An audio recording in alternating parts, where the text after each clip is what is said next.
नमस्कार गुरुदेव। एक और फैमिली का ही प्रश्न है मेरे पास कि जॉइंट फैमिली में बच्चे लोग जब साथ में रहते हैं और दोनों ही वर्कआउट करते हैं, मनी का प्रॉब्लम नहीं है, दोनों अच्छी तरह की सैलरी है, दोनों यानी हस्बैंड वाइफ, हाँ। उनके बच्चे और माँ बाप। अभी तो ज़्यादा तो बहुत ही छोटा ही फैमिली हो गया है। तो उनके जो प्रश्न रहते हैं जॉइंट फैमिली में, जो भी आज बच्चे लोग जल्दी से अलग हो जाते हैं, माँ बाप से पूरे अलग वो खुद रहते हैं। तो ये एक ज़्यादा हमें देखना मिलता है। और अलग रह के भी वो साथ में रह नहीं पाते हैं, वो भी एक ज़्यादा बड़ा प्रॉब्लम है। और डाइवर्स अलग पहुंच जाते हैं। तो इसके लिए तो ये बहुत ट्रेजेडी है, अभी ज़्यादा तो ये देखने मिलता है। वो लाइव है ना गुरुदेव, लाइव तो सही ये बात। है ही समस्या। समस्या बहुत गहरी समस्या है और माँ बाप बहुत ही सफर करते हैं। और जब ये डाइवोर्स का जो प्रॉब्लम आता है ना, हाँ। तो दोनों जन सफर करते हैं। सही बात है। अभी इसमें क्या है, जो मैंने कहा कि there is a lack of education of living life. हमारी जो शिक्षण व्यवस्था है, वो शिक्षण व्यवस्था कैसे मार्क्स कमाना सिखाती है, और बड़े होने के बाद आपके पास डिग्री आ गई तो कैसे पैसे कमाना। यस। शिक्षण व्यवस्था यहाँ शुरू होती है मार्क्स से और पैसे में खत्म होती है। संस्कार बताते ही नहीं है, उसका कोई स्कोप ही नहीं है। न संस्कार का स्कोप है, न स्किल्स का स्कोप है, न स्पोर्ट्स का स्कोप है, न आर्ट्स का स्कोप है, फाइन आर्ट्स का। अभी ये जो है स्किल्स है, स्पोर्ट्स है, फाइन आर्ट्स है, ये आदमी के, इंसान के कैरेक्टर को बनाता है। हम जो एजुकेशन लेते हैं अक्षर ज्ञान बोलते हैं, लेकिन उसके साथ, उसके सपोर्ट में आपके पास ये 3 डायमेंशन नहीं है। संस्कार का डायमेंशन नहीं है। नंबर 1 संस्कार यानी क्या?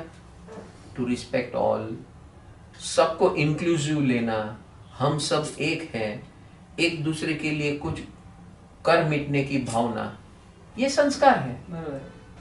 सो देयर इज रिस्पेक्ट की बात नहीं सिखाई जाती है। फिर हम सब एक हैं, हमारे परम सुख के अंदर 6 परिवार की बात करते हैं, सबको ब्लेसिंग्स देने की सिखाते हैं हम। 6 परिवार है, this is as per law of nature, ये 6 परिवार है। लेकिन कहाँ हमारे न बुजुर्गों को पता है, न माँ बाप को पता है, तो बच्चों को क्या पता होगा, उनका क्या दोष है? सही बात है। तो वो जो उसका ब्रॉटअप होता है ऐसे वातावरण में होता है। उन्होंने खुद, बच्चों ने देखा है कि हमारे माँ बाप उनके माँ बाप से अलग होकर जी रहे और वो अपनी दुनिया में जी रहे। ये अपने बच्चों अपने माँ बाप को देखते हैं कि उन्होंने क्या किया, अपने माँ बाप दूर रहते हैं, ये अपने घर में रहते हैं, हम अपने माँ बाप के साथ रहते हैं। और वो ट्रीटमेंट अपने माँ बाप को क्या देखते हैं, वो भी देख रहे हैं। तो जो देख रहे हैं वो सीख रहे हैं और वो इम्प्लीमेंट कर रहे हैं। अच्छा, इसमें से नुकसान क्या होगा वो तो विचार ही नहीं आता है। सोचते ही नहीं है। अच्छा, उसका फायदा तो देखा ही नहीं है, साथ में रहने का तो फायदा ही नहीं देखा है, और उसका आगे जाके नुकसान क्या होगा फायदा नहीं देखा है। तो हर एक व्यक्ति के अंदर मेरा क्या ये भावना होती है। सेल्फ सेंटर लिविंग बोलते हैं इसे, सेल्फ सेंटर लिविंग। ये न्यूक्लियर फैमिलीज के अंदर माँ बाप भी बार बार ये बोलते हैं, भाई माँ बोलती है आपने तो ये कर लिया, मैंने इसके लिए किया, इसके लिए मेरा क्या हुआ। बाप भी ऐसा बोलता है, तो बच्चों ये सीख रहे हैं।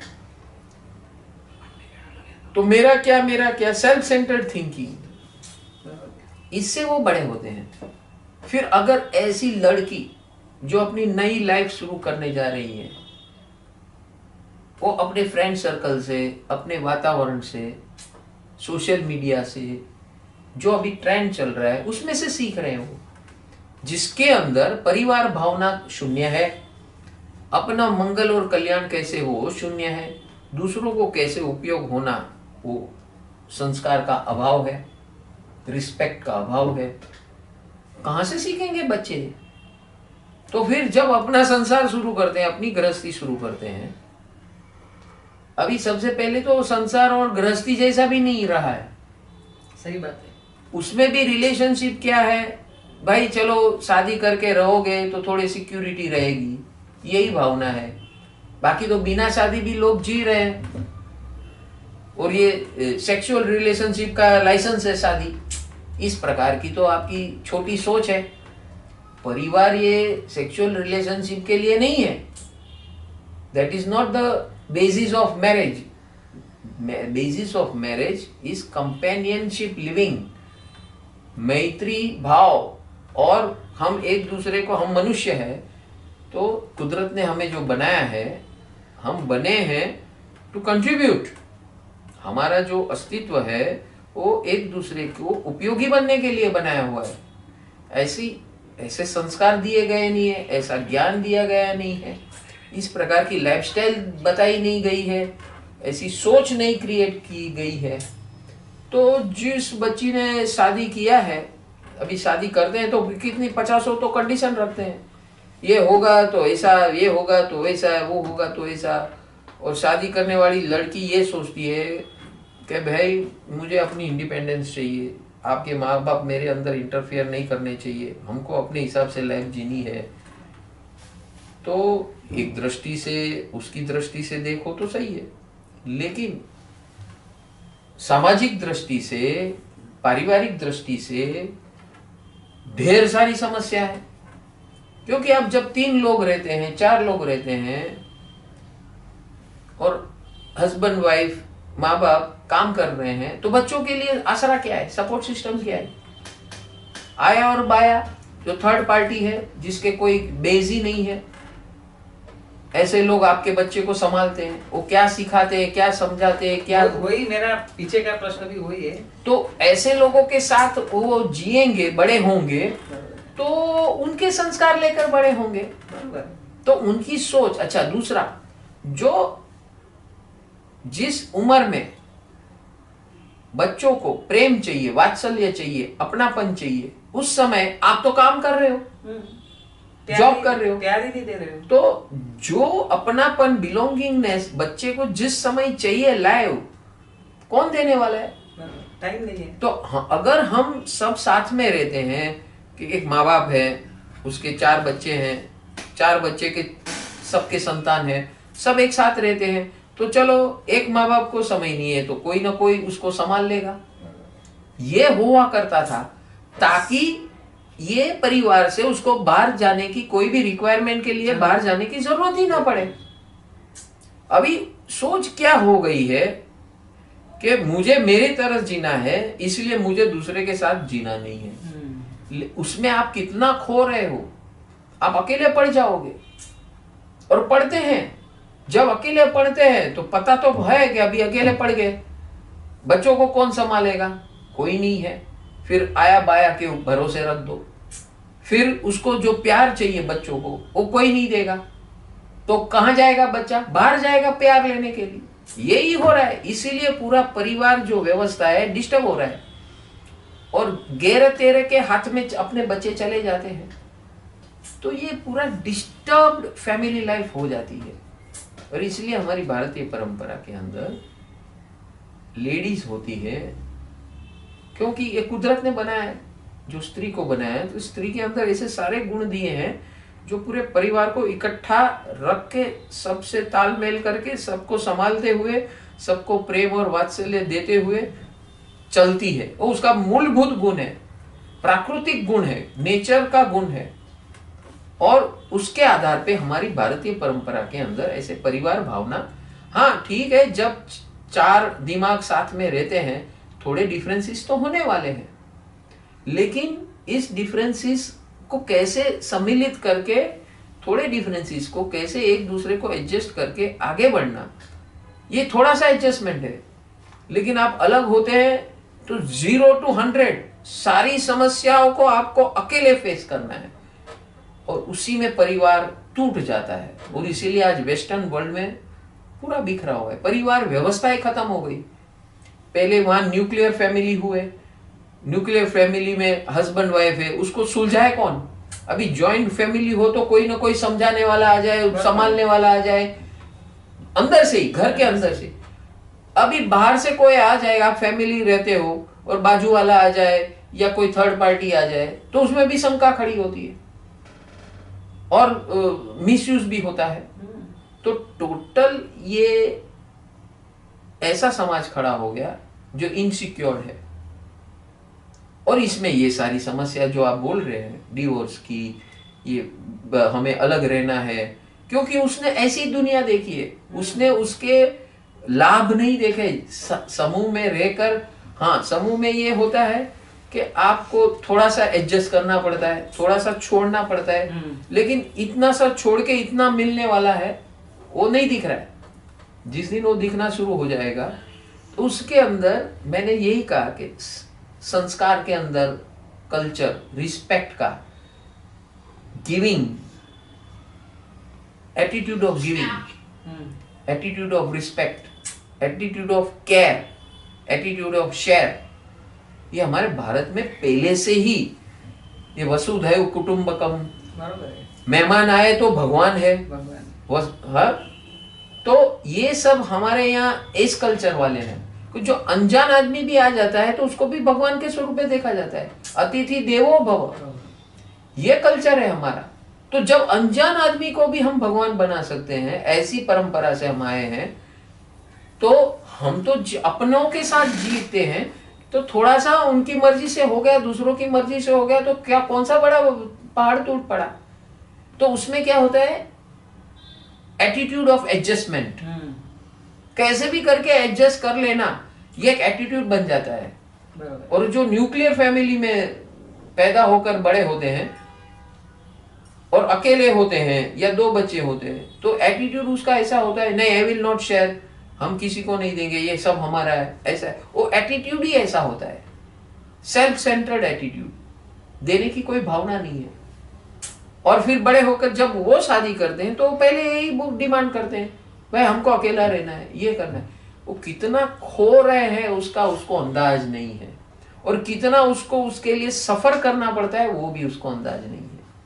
तो ये कभी चेंज होगा, ये ऐसे गुरुकुल में आएंगे, ऐसा ज्ञान प्राप्त करेंगे, ऐसे परिवार में रहकर जब एक दूसरे को देने के लिए सीखेंगे और देने से जो खुशी मिलती है उसका अनुभव करेंगे, तब उसको पता चलेगा कि सामने वाला क्या कहना चाहता है।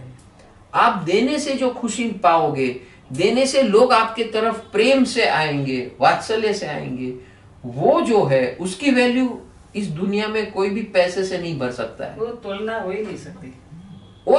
लेकिन उसको रियलाइज कैसे होगा, जब ऐसे गुरुकुल में आएंगे, ऐसे परिवार में जुड़ेंगे। तो हम आप सबको ये बता रहे हैं कि ऐसे परिवार में जल्द से जल्द जुड़िए।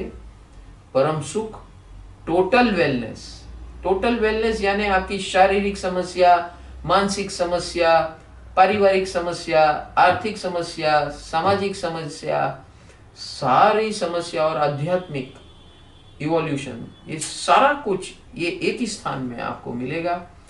छोटे बच्चे से लेकर 100 साल के बुजुर्ग तक सबको अपना अपना अपनी दुनिया मिलेगी। रोज नया नित नया ज्ञान मिलते रहेगा, अनुभव मिलते रहेगा, दूसरों को देने का, केयर एंड शेयर का आनंद मिलेगा। इस प्रकार की रिस्पेक्ट एंड लव की दुनिया मिलेगी। सब एक दूसरे के लिए मर मिटने वाले मिल जाएंगे ऐसी दुनिया में, जो आश्चर्यकारक है। ऐसी दुनिया पाना एक बहुत बड़ा भाग्य होता है, और ऐसे परिवार में जुड़ना आज सबसे बड़ी जरूरत है। हम आप सबको प्रेरित करते हैं कि ये जो समस्या कल्पना बेन पूछ रहे हैं, तीन समस्या उन्होंने ऑलरेडी पूछ डाली, सबका हल है। ऐसे परिवार में जुड़ो, फ्री कम्युनिटी में जुड़ो, रोज आपको अपडेट्स आएगी, एक्टिविटी की जानकारी मिलेंगी, उसमें पार्टिसिपेट करना शुरू करो and start giving, start sharing, start loving, start contributing and accepting others without any condition। ये जितना करेंगे उतना आपका आनंद बढ़ेगा। ये आनंद जो आपको मिलने वाला है वो आप करोड़ों अरबों रुपए खर्चे करने के बाद भी नहीं पा सकोगे। ये this is the world of abundance. यहाँ कोई शॉर्टेज नहीं है, न पैसे की शॉर्टेज है, न रिसोर्सेज की शॉर्टेज है, न भावनाओं की शॉर्टेज है, न प्रेम की शॉर्टेज है, न वात्सल्य की शॉर्टेज है, कोई शॉर्टेज नहीं है। This is the world of abundance.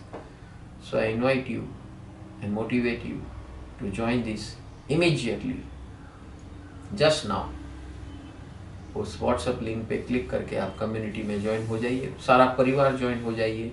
हम आपके घर हर शनिवार को आएंगे, ऐसे सवाल जवाब से आपके समस्याओं का हल करेंगे, और फिर जैसे कोर्स आएंगे तो कोर्स में जुड़कर आप नया ज्ञान लोगे और हर एक समस्या को, क्योंकि जहाँ जीवन है वहाँ समस्या है। रोज नया चैलेंजेस आने वाले हैं और नए अपॉर्चुनिटीज आने वाली है। चैलेंजेस और अपॉर्चुनिटीज को कैसे हम ताक सके और लेकर उसे अपने आप को ग्रो कर सके इनफाइनेटली, ऐसा अवसर है। So please come and join.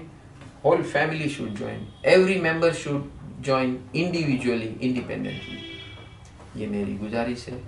Thank you, love you, God bless you. ये तो बहुत ही हल अच्छा मिल गया और उनकी लाइफ कितनी स्मूथ हो जाएगी। यस, ये समझने से खाली समझना नहीं है, सुनना नहीं है, उसको इम्प्लीमेंट करने का मौका मिलेगा और ऐसे परिवार में रहने से वातावरण मिलेगा। तो वो एक्सीलेंट। और जो मैं कहता हूँ कि हर 3 साल में वातावरण बदलता है, रिक्वायरमेंट भी बदलती है। हमारी उम्र बढ़ती जाती है, उस हिसाब से वातावरण भी बदलता है, हमारी रिक्वायरमेंट भी बदलती है। वो सारा कुछ यहाँ एक स्थान में मिलेगा।